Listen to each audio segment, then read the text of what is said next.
ನಮಸ್ಕಾರ ಸ್ನೇಹಿತರೆ, ಭವಿಸ್ recipes and log ಚಾನಲ್ಗೆ ಸ್ವಾಗತ ಸ್ನೇಹಿತರೆ. ಇದನ್ನು ನಾನು ಪೂರಿಗೆ ಯಾವುದೋ ರುಬ್ದಂಗೆ, ಶುಂಠಿ ಬೆಳ್ಳುಳ್ಳಿ ಪೇಸ್ಟ್ ಹಾಕ್ದಂಗೆ, ಯಾವುದೇ ಮಸಾಲೆ ಹಾಕ್ದಂಗೆ ತುಂಬ ಈಸಿಯಾಗಿ ಒಂದು ಸಾಗು ಮಾಡಿದ್ದೀನಿ. ತುಂಬ ಟೇಸ್ಟಾಗಿರುತ್ತೆ, ತುಂಬ ಚೆನ್ನಾಗಿರುತ್ತೆ. ಬೇಗ ಕೂಡ ಮಾಡ್ಕೋಬೋದು. ಕರೆಂಟ್ ಇಲ್ದಿದ್ದಾಗ ಅಥವಾ ಬ್ಯಾಚುಲರ್ಸು ಎಲ್ಲರೂ ಕೂಡ ಈ ಮಸಾಲೆ ತಿನ್ನಲ್ಲ ಅನ್ನೋರು ಕೂಡ ಈಸಿಯಾಗಿ ಸಾಂಬಾರು ಮಾಡ್ಕೋಬೋದು. ಇಡ್ಲಿಗೆ, ದೋಸೆಗೆ, ಪೂರಿಗಂತೂ ತುಂಬ ಚೆನ್ನಾಗಿರುತ್ತೆ ಕಾಂಬಿನೇಷನು. ಬನ್ನಿ ಮಾಡೋ ವಿಧಾನ ತೋರಿಸ್ತೀನಿ. ಮೊದಲಿಗೆ ಒಂದು ಬಾಣಲೆ ಇಟ್ಕೊಂಡಿದ್ದೀನಿ. ನಾನು ಬಾಣಲೆ ಇಟ್ಕೊಂಡು ಒಂದು 2 ರಿಂದ 3 ಟೇಬಲ್ ಸ್ಪೂನ್ ಎಣ್ಣೆ ಹಾಕ್ಕೊಂಡಿದ್ದೀನಿ. ನೀವು ಯಾವುದೇ ಎಣ್ಣೆ ಕೂಡ ಹಾಕ್ಕೋಬೋದು. ಎಣ್ಣೆ ಕಾಯ್ದ್ಮೇಲೆ ಸ್ವಲ್ಪ ಸಾಸಿವೆ ಹಾಕ್ತೀನಿ. ಸಾಸಿವೆ ಸ್ವಲ್ಪ ಸಿಡಿಬೇಕು, ಚಿಟಪಟ ಅಂತ ಸಾಸಿವೆ ಸಿಡಿಬೇಕು. ಸಾಸಿವೆ ಸಿಡಿದಾದ್ಮೇಲೆ ಇದಕ್ಕೊಂದು ಅರ್ಧ ಟೇಬಲ್ ಸ್ಪೂನ್ ಜೀರಿಗೆ ಹಾಕ್ತಾಯಿದ್ದೀನಿ. ಜೀರಿಗೆ ತುಂಬಾ ಒಳ್ಳೆಯದು ಆರೋಗ್ಯಕ್ಕೆ. ಯಾವುದೇ ಒಂದು ಪದಾರ್ಥ ಮಾಡಿದ್ರು ನೀವು ಜೀರಿಗೆ ಉಪಯೋಗಿಸಿದ್ರೆ ತುಂಬಾ ಒಳ್ಳೆಯದು. ಜೀರಿಗೆ ಆದಮೇಲೆ ಮತ್ತೆ 1 ಟೇಬಲ್ ಸ್ಪೂನ್ ಕಡಲೆಬೇಳೆ ಹಾಕ್ತಾಯಿದ್ದೀನಿ. ನಾನು ಯಾವುದೇ ಪಲ್ಯ ಮಾಡಬೇಕಾದ್ರೂ ಕಡಲೆಬೇಳೆ ಹಾಕ್ತೀನಿ ಸ್ನೇಹಿತರೆ, ತುಂಬ ಚೆನ್ನಾಗಿರುತ್ತೆ, ಟೇಸ್ಟ್ ಕೂಡ ಕೊಡುತ್ತೆ ಅಂದ್ಬಿಟ್ಟು ಕಡಲೆಬೇಳೆ. ಒಂದು ಅರ್ಧ ಟೇಬಲ್ ಸ್ಪೂನ್ ಉದ್ದಿನಬೇಳೆ ಕೂಡ ಹಾಕಿದ್ದೀನಿ. ಉರಿ ಫುಲ್ಲು ಸಿಮ್ ಮಾಡ್ಕೊಂಡಿದ್ದೀನಿ. ಚಿಕ್ಕ ಸ್ಪೂನಲ್ಲಿ ಉರಿತಾ ಇದ್ದೀನಿ. ನನ್ನ ಮಗ ಬೈತಾವನೆ, ಚಿಕ್ಕ ಸ್ಪೂನಲ್ಲಿ ಉರಿತಿದ್ಯಾ ಅಂತ. ಅರ್ಜೆಂಟಿಗೆ ಸಿಕ್ತು ಎಣ್ಣೆ ಹಾಕೋದು, ಅದರಲ್ಲೇ ಉರಿತಾ ಇದ್ದೀನಿ. ಉರಿ ಸಣ್ಣ ಮಾಡ್ಕೊಂಡು ಉರಿತಾ ಇದ್ದೀನಿ. ಕಡಲೆಬೇಳೆ ಮತ್ತು ಉದ್ದಿನಬೇಳೆ ಬ್ರೌನ್ ಆದಮೇಲೆ ಒಂದು ಈರುಳ್ಳಿನ ಸಣ್ಣ ಕಟ್ ಮಾಡಿ ಹಾಕ್ಕೊಂಡಿದ್ದೀನಿ. ಈರುಳ್ಳಿ ರೇಟ್ ಇರೋದ್ರಿಂದ ಒಂದೊಂದೇ ಈರುಳ್ಳಿ ಉಪಯೋಗಿಸ್ಕೊಂಡು ಅಡುಗೆ ಮಾಡ್ತಾ ಇರೋದು. ಈರುಳ್ಳಿ ಸಣ್ಣ ಕಟ್ ಮಾಡಿ ಹಾಕ್ಕೊಂಡಿದ್ದೀನಿ. ಈರುಳ್ಳಿ ಫ್ರೈ ಮಾಡೋಣ. ಈರುಳ್ಳಿ ಸ್ವಲ್ಪ ಒಂದು ಮುಕ್ಕಾಲು ಭಾಗ ಬೇಯಬೇಕು ಚೆನ್ನಾಗಿ. ನೋಡಿ ಈ ರೀತಿ ಹುರ್ಕೊಳ್ಳೋಣ. ಉರಿ ಮೀಡಿಯಮ್ ಮಾಡಿದ್ದೀನಿ. ಇವಾಗ ಮೀಡಿಯಮ್ ಉರಿ ಮಾಡ್ಕೊಂಡು ಹುರ್ಕೊತಾ ಇದ್ದೀನಿ ನೋಡಿ. ನಂತರ ಇದಕ್ಕೆ ಒಂದು ಟೊಮೊಟೊ ಸಣ್ಣ ಕಟ್ ಮಾಡಿ ಹಾಕ್ಕೊಂಡಿದ್ದೀನಿ. ಒಂದು ಟೊಮೊಟೊ ಇದೆ. ಟೊಮೊಟೊ ಕೂಡ ಚೆನ್ನಾಗಿ ಫ್ರೈ ಮಾಡ್ಕೋಬೇಕಾಗುತ್ತೆ. ಅದು ಚೆನ್ನಾಗಿ ಬೇಯಬೇಕು ಟೊಮೊಟೊ ಸ್ನೇಹಿತರೆ. ಅದರಿಂದ ಟೊಮೊಟೊ ಬೇಯಬೇಕಾದ್ರೆ ಏನು ಮಾಡಬೇಕಪ್ಪ ಅಂದರೆ ಸ್ವಲ್ಪ ಉಪ್ಪು ಹಾಕೋಬೇಕಾಗುತ್ತೆ. ಉಪ್ಪು ಹಾಕಿದ್ರೆ ಬೇಗ ಕೂಡ ಟೊಮೊಟೊ ಬೇಯುತ್ತೆ ಅಂತ ಒಂದು ಸ್ವಲ್ಪ ಉಪ್ಪು ಹಾಕ್ತಾಯಿದ್ದೀನಿ. ಟೊಮೊಟೊ ಬೇಯೋಕ್ಕೆ ಒಂದು 1/4 ಟೇಬಲ್ ಸ್ಪೂನ್ ಅರಿಶಿನ ಪುಡಿ ಹಾಕ್ತಾಯಿದ್ದೀನಿ. ಇವೆರಡು ಹಾಕ್ಕೊಂಡು ಚೆನ್ನಾಗಿ ಹುರ್ಕೊಳ್ಳೋಣ. ಮೀಡಿಯಮ್ ಉರಿ ಇದೆ, ಚೆನ್ನಾಗಿ ಹುರ್ಕೊತಾ ಇದ್ದೀನಿ. ಇವಾಗ ದಯವಿಟ್ಟು ವಿಡಿಯೋಸ್ ನೋಡಿ ಸ್ನೇಹಿತರೆ, ಪ್ಲೀಸ್ ಸಪೋರ್ಟ್ ಮಾಡಿ, ಸಬ್ಸ್ಕ್ರೈಬ್ ಆಗಿ ಅಂತ ಕೇಳ್ಕೊತೀನಿ. ಪ್ರತಿ ವಿಡಿಯೋದಲ್ಲೂ ರಿಕ್ವೆಸ್ಟ್ ಮಾಡ್ತಾಯಿದ್ದೀನಿ.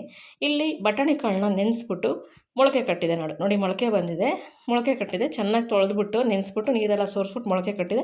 ಮೊಳಕೆ ಕಟ್ಟಿರೋ ಬಟಾಣಿ ಕಾಳು ಉಪಯೋಗಿಸ್ತಾ ಇದ್ದೀನಿ. ಈ ಮಸಾಲೆ ಎಲ್ಲ ಕೆಲವರು ತಿನ್ನಲ್ಲ ಸ್ನೇಹಿತರೆ, ಅವ್ರಿಗೆ ಇದು ಈಸಿ ಮಾಡ್ಕೋಬೋದು. ನನ್ನ ಮಗನು ಮಸಾಲೆ ಎಲ್ಲ ಹಾಕಿದ್ರೆ ತಿನ್ನಲ್ಲ, ಅದಕ್ಕೆ ಅವನಿಗೆ ಈ ಥರನೇ ಸಿಂಪಲಾಗಿ ಸಾಗು ಮಾಡೋದು ನಾನು. ಬಟಾಣಿ ಎಲ್ಲ ಚೆನ್ನಾಗಿ ಹುರ್ಕೊಂಡಾದ್ಮೇಲೆ ಇದಕ್ಕೆ 1 ಟೇಬಲ್ ಸ್ಪೂನ್ ಬೇಳೆ ಸಾರು ಪುಡಿ ಹಾಕ್ತಾಯಿದ್ದೀನಿ ಸ್ನೇಹಿತರೆ. ಮಾಮೂಲಿ ಬೇಳೆ ಸಾರಿಗೆ ಹಾಕ್ತಿರಲ್ಲ ಅದೇ ಬೇಳೆ ಸಾರು ಪುಡಿ 1 ಟೇಬಲ್ ಸ್ಪೂನ್ ಹಾಕ್ತಾಯಿದ್ದೀನಿ, ಸಾಕು ನೋಡಿ. ಇವಾಗ ಒಂದು ಅರ್ಧ ಟೇಬಲ್ ಸ್ಪೂನ್ ಕೆಂಪೆಣ್ಸಿನ್ಕಾಯಿ ಪುಡಿ, ಅರ್ಧ ಟೇಬಲ್ ಸ್ಪೂನ್ ಗರಂ ಮಸಾಲ, ಒಂದು 1/4 ಟೇಬಲ್ ಸ್ಪೂನ್ ಜೀರಾ ಪೌಡರು, ಇಷ್ಟು ಹಾಕ್ತಾಯಿದ್ದೀನಿ ಸ್ನೇಹಿತರೆ.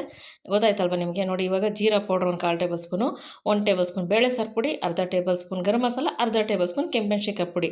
ಏಕೆಂದರೆ ಬೇಳೆ ಸಾರಲ್ಲಿ ಖಾರ ಇರೋದ್ರಿಂದ ಕೆಂಪೆಣ್ಸಿನ್ಕಾಯಿ ಪುಡಿ ಸ್ವಲ್ಪ ಕಮ್ಮಿ ಹಾಕ್ಕೊಳ್ಳಿ. ಖಾರ ತಿನ್ನೋರು ಜಾಸ್ತಿ ಹಾಕೋಬೋದು, ನಾನು ಕಮ್ಮಿ ಹಾಕ್ತೀನಿ. ನಂತರ ಚೆನ್ನಾಗಿ ಹುರ್ಕೊಂಡಾದ್ಮೇಲೆ ಒಂದು 2 ಲೋಟ ನೀರು ಹಾಕ್ಕೊಳ್ಳೋಣ. ಮಾಮೂಲಿ ಲೋಟದಲ್ಲಿ 2 ಚಿಕ್ಕ ಲೋಟ ಅಂದರೆ 2 ಲೋಟ ನೀರು ಹಾಕೊಳ್ಳಿ. ಒಂದು 200 ml ನೀರು ಹಾಕ್ಕೊತಾ ಇದ್ದೀನಿ ನಾನು ನೋಡಿ, ಸಾಕು. ಚಿಕ್ಕ ಲೋಟ ಸ್ನೇಹಿತರೆ ನಾನು ಹಾಕಿರೋದು.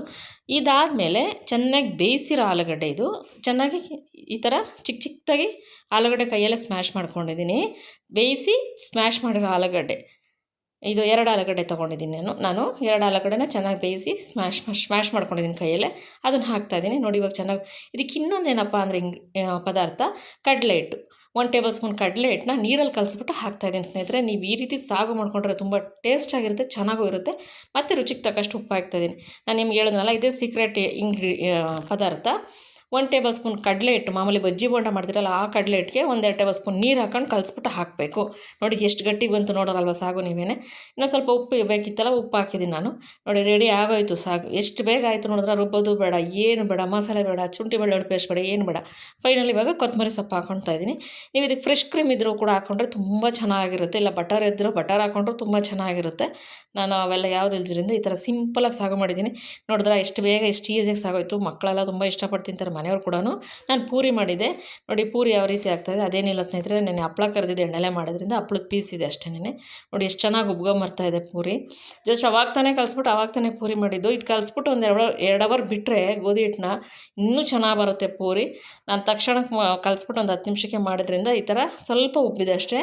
ಒಂದು 2 ಅವರ್ ನೆನೆಸ್ಕೊಂಡ್ರೆ ತುಂಬ ಚೆನ್ನಾಗಿ ಉಬ್ಬುತ್ತೆ ಪೂರಿ. ಇದು ಪೂರಿಗೆ ಅಲ್ದಲೇ ಮಾಮೂಲಿ ದೋಸೆ, ಇಡ್ಲಿ, ರೊಟ್ಟಿ ಎಲ್ಲದಕ್ಕೂ, ಚಪಾತಿ ಎಲ್ಲದಕ್ಕೂ ತುಂಬ ಚೆನ್ನಾಗಿರುತ್ತೆ. ಪೂರಿ ತುಂಬಾ ಚೆನ್ನಾಗಿರುತ್ತೆ. ಮತ್ತು ಮುದ್ದೆ ಕೂಡ ತಿನ್ಬೋದು ಇದರಲ್ಲಿ. ನಾವು ಮಿಕ್ಕರು ಮುದ್ದೆ ಕೂಡ ಇದರಲ್ಲೇ ತಿಂತೀವಿ. ತುಂಬ ಟೇಸ್ಟಾಗಿತ್ತು, ಈಸಿಯಾಗಿತ್ತು. ದಯವಿಟ್ಟು ಈ ರೆಸಿಪಿ ತಮ್ಗೆ ಇಷ್ಟ ಆಗಿದ್ರೆ ಲೈಕ್ ಮಾಡಿ, ಶೇರ್ ಮಾಡಿ, ಸಬ್ಸ್ಕ್ರೈಬ್ ಮಾಡ್ಕೊಳ್ಳಿ. ನಿಮ್ಮ ಫ್ರೆಂಡ್ಸ್ಗೆಲ್ಲ ಶೇರ್ ಮಾಡಿ. ಪ್ಲೀಸ್ ಸಪೋರ್ಟ್ ಮಾಡಿ ಅಂತ ಕೇಳ್ಕೊತೀನಿ. ನಿಮ್ಮದು ಒಂದು ಸಪೋರ್ಟಿಂದ ಅವರು ತುಂಬಾ ಹೆಲ್ಪ್ ಆಗುತ್ತೆ. ದಯವಿಟ್ಟು ಸಪೋರ್ಟ್ ಮಾಡಿ ಸ್ನೇಹಿತರೆ, ಪ್ಲೀಸ್ ಅಂತ ಕೇಳ್ಕೊತಾ ಇದ್ದೀನಿ. ಹೀಗೆ ವಿಡಿಯೋಸ್ ಎಲ್ಲ ನೋಡಿ ಒಂದು ಲೈಕ್ ಕೊಡಿ. ನಿಮ್ಗೆ ಯಾವ ರೆಸಿಪಿ ಇಷ್ಟ ಆಗುತ್ತೆ, ನಿಮ್ಮ ಮನಸ್ಸಲ್ಲಿ ಯಾವ ರೀತಿ ಕಮೆಂಟ್ ಬರುತ್ತೆ ಅದನ್ನು ಸ್ವಲ್ಪ ಕಮೆಂಟ್ ಮಾಡಿ ನನಗೆ, ಆಯ್ತಾ?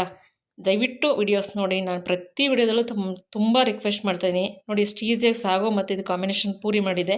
ವಿಡಿಯೋ ನೋಡಿದ್ದಕ್ಕೆ ಧನ್ಯವಾದಗಳು ಸ್ನೇಹಿತರೆ. Thank you for watching.